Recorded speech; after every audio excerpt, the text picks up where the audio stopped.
Hey traders, David Frost, my strategic forecast. You're here for another episode of Common Sense Market Analysis. Today is Tuesday, June 20, 2023. We're looking at a daily chart of the SPY or Spider, which is the proxy for the S&P 500. What do we have on the docket today? Well, there's a lot of interesting stuff on the docket, not only from a chart perspective, not only from a daily chart perspective, but also from an intraday perspective. What we're going to do is use that as an opportunity to learn stuff that we can make money from. That's the whole objective of the market. The market is a tool to make money from. How do we do that?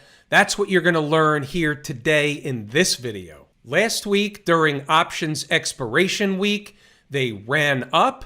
During a melt-up operation, they pulled back a little bit on Friday and had some follow-through today. The trend is our friend until it's over. She's extended from home base or the 20-period moving average. That's why we're not surprised to see Mrs. Market come down toward home base or the 20-period moving average, which on this chart shows up just under 427. It's the red sloping trend line. Doesn't mean they have to get there anytime soon. It just means over time, as they eat time off the clock, they'll allow the 20-period moving average to creep up to price. If she comes down a little more, it happens simultaneously. That's it. They don't have to come all the way down to the 20.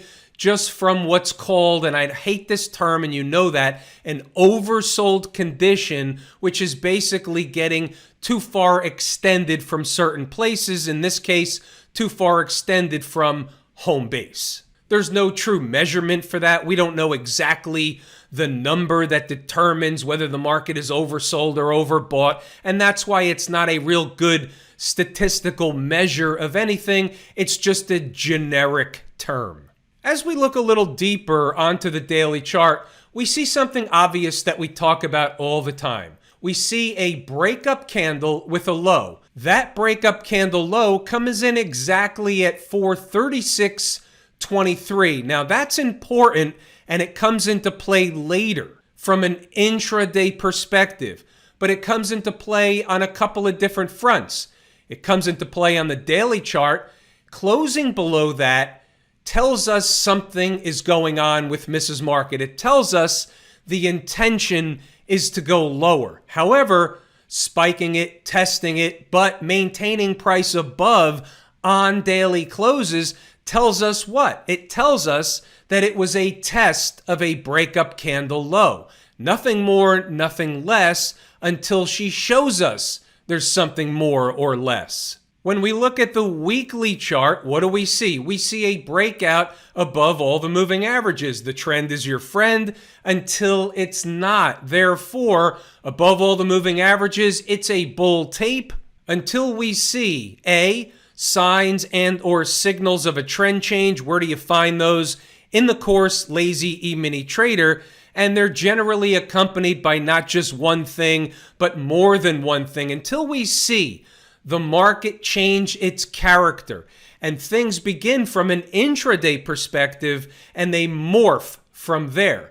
So from an intraday perspective, we may be seeing some kind of a reversal, but until it's confirmed on the daily chart, we're not really paying attention to it. All the weekly chart is doing right now is a pullback from the high made last week in a bullish uptrend above all the moving averages. That's normal garden variety behavior. Let's look at this objectively. The market ate time off the clock in this area underneath the 100-period moving average before breaking to the upside. For them to find overhead resistance, maybe a short-term point of what's called exhaustion, and pull back or go sideways a little bit, still maintaining price above all the moving averages, is still a bullish tape. It's a bullish pullback type of situation until it's not. What else do we have?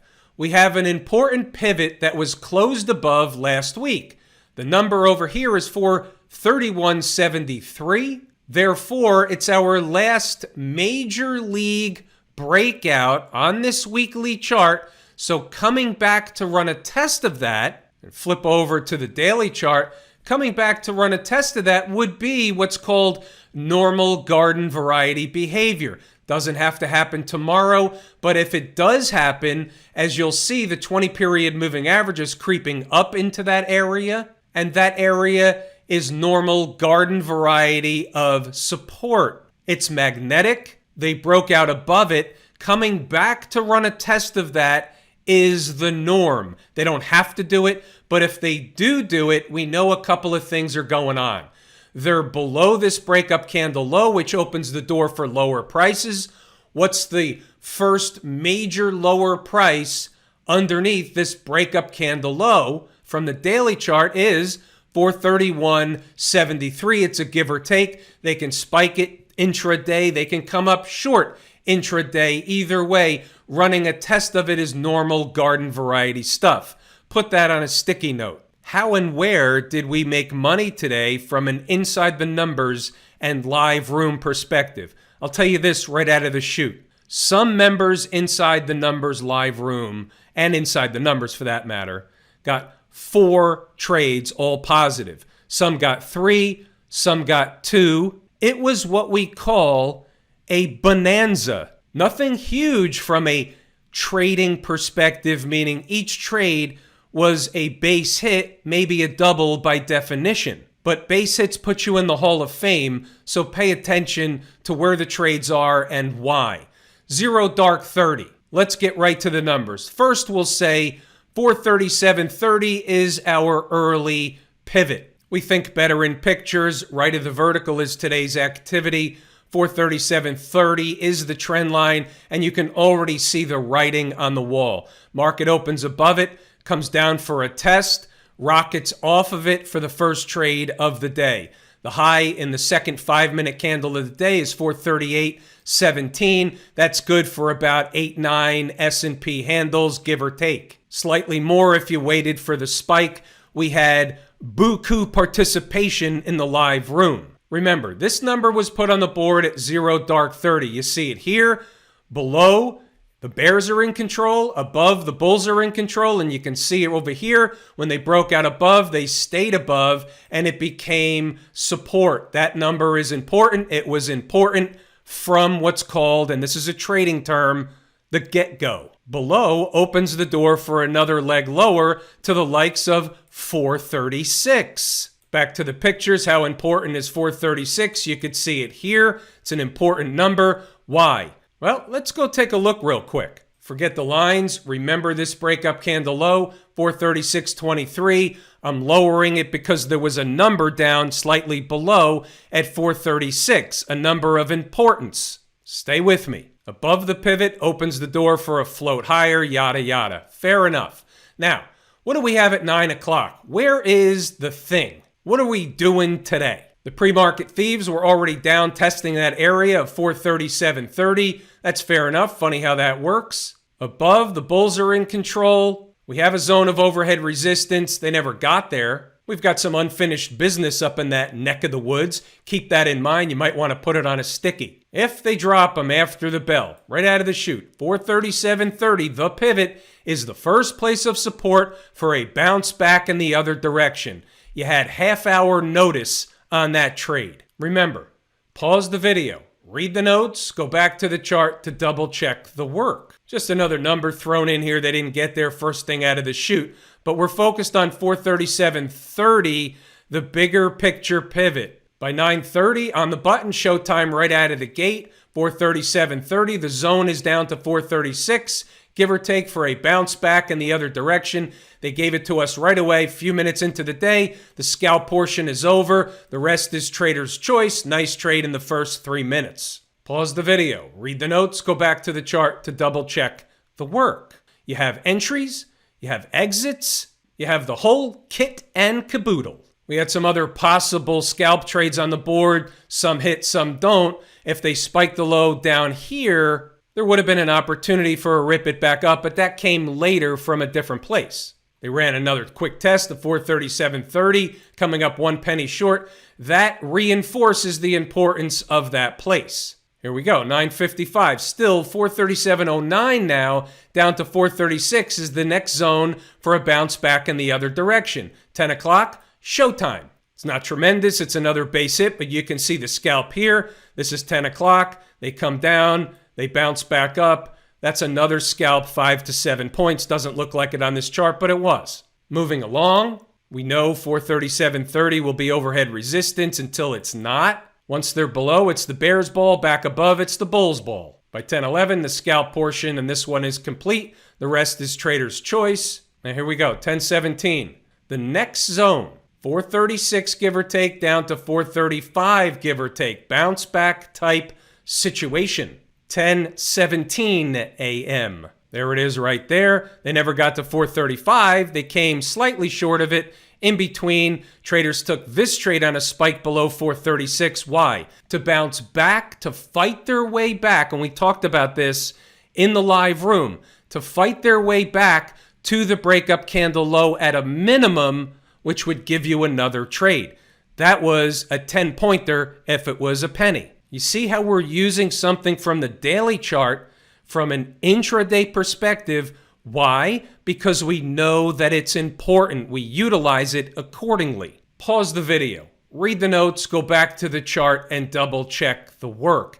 It's all in here.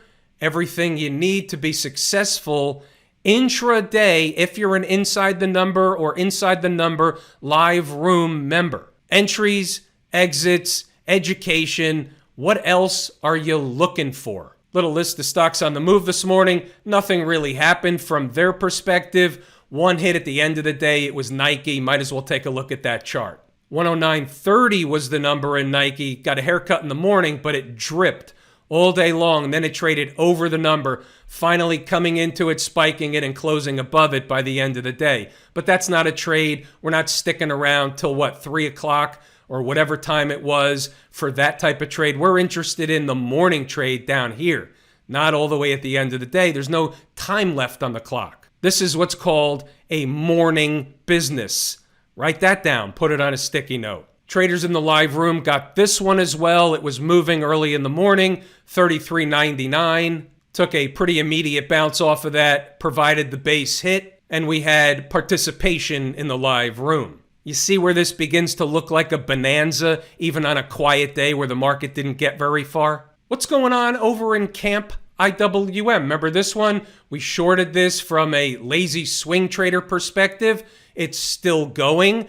We have what's called a risk-free, emotionless trade on our hands. Why? Because we've already taken profit at the first target, almost got to the second one today. You have to look at this thing objectively, though. We're the umpire calling balls and strikes.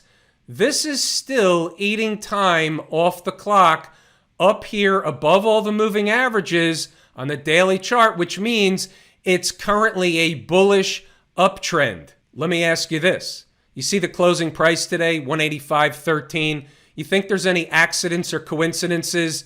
You have a breakup candle low here at 184.91, another one back here at 184.96, and they closed just above 185 after running a test below those two places. Any accidents or coincidences? I don't think so. Same concept we just discussed in the SPY, shown on a different chart with the same information. All charts act and react the same way. What's the last breakout area in the sequence? Well, something right over here, which is right above that 20-period moving average, sloping up as they're eating time off the clock or coming back toward it. That's normal garden variety behavior. Write that down. What's going on with the folks down at the transportation department? Looks like they hit the number we talked about last week, 14,970. I think I had it slightly lower, but either way, they did the thing and pulled back. It's not a full-out rejection. They're just pulling back after running up and finding resistance. Remember, the first thing about resistance is the market stops going up. Then it's going to make a decision whether they run sideways, have a shallow pullback, or get full out rejected. That's phase 2. We'll focus on this breakup candle low, comes in around 14,587 and change. That's an area that should be garden variety support based on the lesson that we already got earlier in this video. By the way, I should have mentioned this earlier. I forgot, but here it is. My notes are a little jumbled. They're not in any order in particular. However, tomorrow is a tinfoil hat event. Tomorrow, the 21st of June, can be a trend change in the market. Now, here's the trick. We'll just go back to the spider for this one. The trick is, did they run up into this place or in this date, or did they run up and pull back before this date, setting the stage for another run higher after or on the 21st? And frankly, it's a coin toss at this stage. If they were up on Friday and up today, I would say you have something cooking. A 2-day pullback is not the same as if they ran right up into it. Either way, it's awareness type material. What about the Q people? Uptrend, the trend is your friend. We know about that. We had a down day on Friday after making a new high, and a slight down day by $1 or 0.25% today. That's not really anything to be concerned with. There's nothing going on this tape that changes the character of what was going on in the Qs. Same routine. 20-period moving average, home base. So they stall out a little bit, let home base creep up to price. Technically speaking, it's a bullish uptrend and there's nothing wrong. You look at the weekly chart and where are they? Well, when you look at the weekly, what they did was they ran up to this pivot high, 371.83, and they pulled back. They ran a test and they pulled back. Doesn't mean a rejection. They ran a test of an important place. They couldn't get through on the first time, best time, write that down, put it on a sticky, and they had a minor pullback from that place. Don't look at it anything different than that. When you look at the daily chart with that line up there, you see what's going on.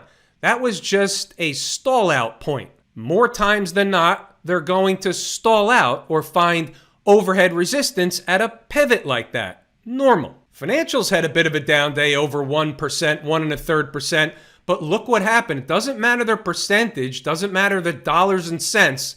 What matters is what they did and where they did it. Where did they do it? Breakup candle low, they ran a test, closed back above it. Any different than the spiders? Any different than the IWM? Any different than anything else we're looking at? No, all charts act and react the same way. You just have to know what you're looking for. Smash mouth, the semiconductor space, anything wrong here? Down 1/3 of 1%. No, it's a nothing burger day, same routine. They're eating time off the clock around this price. That's it. Nothing more, nothing less. What was the last breakout area in the sequence? This high at 151.71. Well, what happened?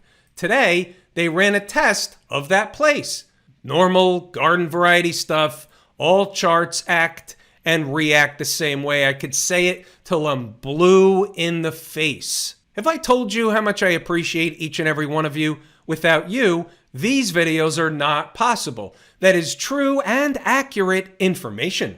We're pulling the ripcord here today. I'm David Frost, my strategic forecast. Thanks again for tuning in to another episode of Common Sense Market Analysis.